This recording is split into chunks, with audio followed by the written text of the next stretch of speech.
Pastor Jordan here. We are continuing our sermon series in the book of Psalms called Thrive. And if you're not currently part of the Bible plan, what are you waiting for? You got to jump on in. You will have missed out a little bit, but not too much. And so you got to jump on in the Bible plan today. The link is there below, and we would love to see you in the Bible plan. Today we're talking about how we share what God has done in our life to the next generation.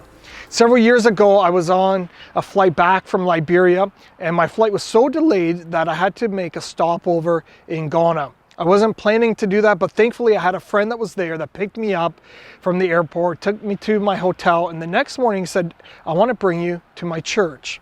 And I entered into this church service that was happening where people were praying. It was just filled with a whole sanctuary of people praying. And so I started to pray along with them. I knew I had my flight later on in the day. I was just happy to get this experience to be praying with believers in Ghana. But as I was praying, my friend leaned over to me and said, "Take a look at that lady over there." She was an older lady, grandma. He said, "What do you think she's praying for?" I thought, I have no idea what she's praying for. And he said, the way she's praying with such intensity, she's praying for either a son or a grandson, someone in her family. And I don't know if that's true or not, but that's what stuck out to my friend, is that just this older generation, how much they were praying that God would do something spiritual in the next generation.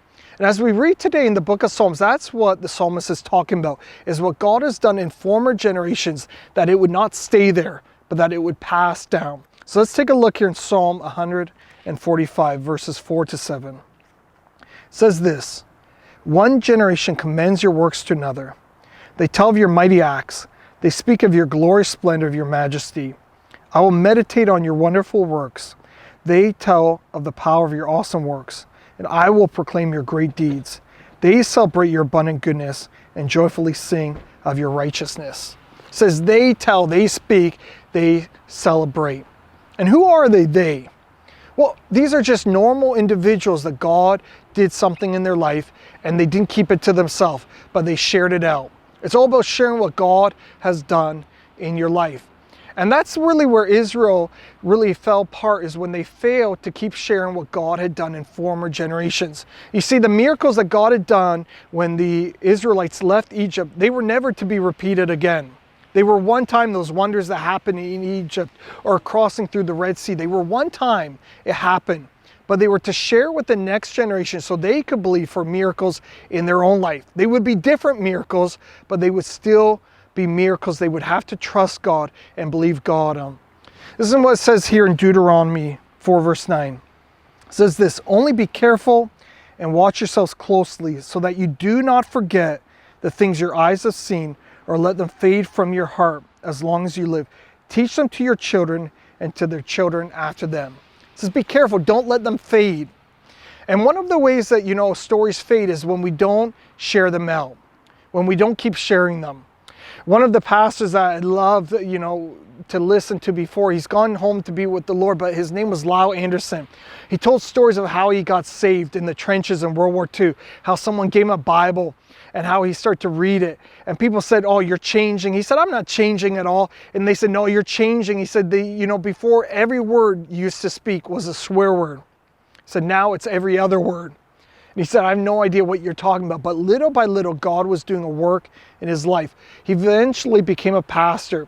And he would tell miraculous stories all the time when he was preaching. One of the stories that stuck out to me was when he had a cancer diagnosis in his own life.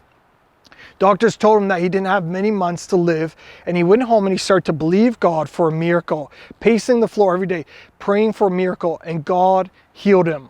I draw upon that when I go to pray for people, because I know that God can heal people of cancer because he did it in Pastor Lyle Anderson's life.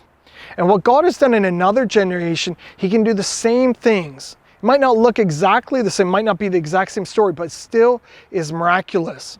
And so we need to share what God has done in our life. Sometimes we think of they, though, as just the older generation, but when I'm growing up, I went to Sunday school. Those Sunday school teachers, a lot of them were the same age as that I am now. And they took up the task of teaching other children, sharing the stories from the Bible, sharing their own personal lives. And so it's our opportunity. You might be 20 years old, you might be 18 years old, you might be 30 years old, or you might be 60 years old, is that we have this opportunity, and the Bible's encouraging us to not keep what God has done to ourselves, but to share it to the next generation. So how well are we doing at telling, speaking, and celebrating and sharing what God has done to the next generation? Or are we keeping it to ourselves? So what the Bible said here is that be careful, don't let it fade, is share it with the next generation. Psalmist here is saying that we need to remember what God has done. And it's one generation commends it to the next. So it doesn't matter how old you are, is that you have this responsibility to share what God has done in your life with someone else. You can share it on social media, you can share it around the dinner table, you can share it one-on-one, but don't keep it to yourself. There's someone that is going to need to draw upon your story in their own life. There's someone that's going to draw upon the victories that God has done in your life in a situation where they don't know how to believe God for it, but they'll remember the story you shared. So I want to encourage you today, don't be shy, speak it out, tell what God has done, celebrate what God has done, and proclaim the goodness of God in your life to the next generation. Let me pray for you today. God, I pray for those stories that you'll bring them to remembrance, you'll bring them to the forefront, and you'll give us opportunity to share God. I pray that we will be bold to share God. Pray that we will take the opportunities to share God. And so, Lord, I pray for each of us, Lord, and I also pray for those that have not had the opportunity to have someone speak into their life. I pray that you would do such a wonderful work in their life, God, that they would be the first of the generation to speak it out, God. And so do these wonders, do these miracles, I pray, in Jesus' name. God bless you, church.